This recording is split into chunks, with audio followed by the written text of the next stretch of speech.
I'm sleeping with your best friend tonight. The phone buzzed on the kitchen counter, its screen glowing like a beacon in the dim light. I froze, a half-peeled carrot in one hand, the peeler trembling in the other. The notification flashed. I'm sleeping with your best friend tonight. She said she didn't expect my reaction. My chest tightened, air thinning as if the room had been vacuum sealed. The words didn't make sense. Not at first. They hung there, sharp and surreal, like a shard of glass caught in my throat. It was a text from Claire, my wife of 7 years. But the number wasn't hers. It was an unknown contact, the kind that screams burner phone or borrowed line. My pulse thundered in my ears, drowning out the soft hum of the fridge. I set the carrot down, its orange skin curling like a question mark on the cutting board. My fingers hovered over the phone, afraid to touch it, as if it might burn. She didn't expect my reaction. What did that mean? Was this a confession? A taunt? A mistake? I stared at the words, willing them to rearrange into something less devastating. Claire was at a work conference in Chicago, or so she'd said. 3 days, 2 nights, back by Sunday. I'd kissed her goodbye at the airport, her lavender shampoo lingering in my nose as she promised to call. She hadn't. Not once. I typed a reply, deleted it, typed again. Who is this? My thumb hesitated over the send button. What if this was a prank? Some cruel joke from a coworker who'd gotten hold of her phone. Or worse, what if it was true? My mind raced, replaying the last few weeks. Claire's late nights at the office, her distracted smiles, the way she'd started locking her phone. Small things easily dismissed. I'd told myself she was stressed, that her promotion came with longer hours. But now, those excuses felt like lies I'd fed myself to avoid the truth. The apartment was too quiet.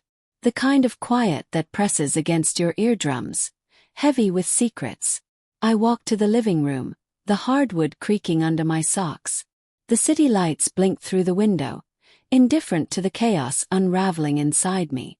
I sank onto the couch, phone still in hand, and called her. Straight to voicemail. Her voice, warm and professional. "This is Claire, leave a message." Felt like a stranger's. I hung up, my throat tight. I scrolled through my contacts, landing on Nate. My best friend since college, the guy who'd been there through every breakup, every job loss, every milestone.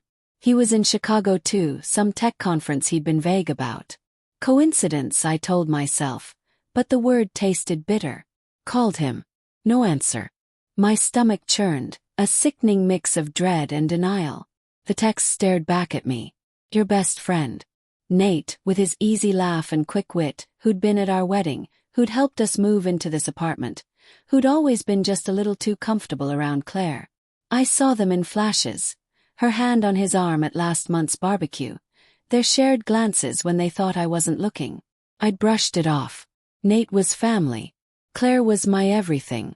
But now, those moments felt like cracks in a dam, ready to burst. I stood, pacing the room, the rug's coarse fibers biting into my feet. The air smelled faintly of Claire's vanilla candle, burned low on the coffee table. I wanted to scream, to throw something, to demand answers. Instead, I opened my laptop, hands shaking as I logged into our shared cloud account. Her calendar was there, meticulously updated. Chicago conference marked in blue. But there was something else. A dinner reservation for 2 tonight, at a place called the Velvet Room. No details, just a time and a confirmation number. My heart pounded as I Googled the restaurant. Upscale, intimate, the kind of place you don't take a colleague. Reviews gushed about candlelit tables and secluded booths. I imagined Claire there, her dark hair catching the light, laughing with Nate the way she used to laugh with me. The image burned, acid in my veins. I texted her again. Where are you? Call me. No response. I tried Nate again. Nothing. The silence was deafening, each second stretching into eternity. I grabbed my keys, my coat, my wallet. Useless gestures since Chicago was 1,000 miles away. But sitting still felt like surrender. The next hour was a blur. I checked her social media, her email, anything that might give me a clue. Nothing. Just polished posts about her work, her life, our life. A lie curated for the world. I poured a whiskey, the glass cold against my palm, and downed it in one swallow. The burn didn't help. It only sharpened the edges of my anger, my hurt, my disbelief. Then a ping. Another text from the unknown number. She's wearing the necklace you gave her. Looks good on her. My vision blurred, rage and grief colliding. The necklace. A silver pendant with a tiny sapphire. A gift for our 5th anniversary. I'd spent weeks choosing it, wanting it to be perfect. Now it felt like a mockery, dangling around her neck while she betrayed me. I called the restaurant, my voice steady despite the storm inside. "I'm confirming a reservation," I said, reading off the number from Claire's calendar. The hostess was polite, oblivious to the earthquake in my chest. "Yes, sir, table for 2 under Claire Dawson. They've just been seated." "They?" My voice cracked. "Yes, a woman and a man. Would you like me to pass a message?" I hung up, my hands trembling so badly I nearly dropped the phone. It was real. Claire and Nate together in a candlelit booth, while I sat here, unraveling. I wanted to hate them, but the love was still there, tangled in the wreckage. I loved her. I trusted him. How had it come to this? I sank to the floor, the rug rough against my knees. Memories flooded me. Claire's laugh when we got caught in the rain, Nate's arm around my shoulder after my dad died. They were my anchors, my constants. Now they were my betrayers. I wanted to confront them, to scream, to beg for an explanation. But what could they say? What could justify this? The phone buzzed again. Photo this time from the same number.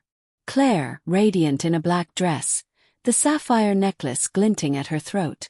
Nate, leaning close, his hand on hers. The timestamp was minutes ago.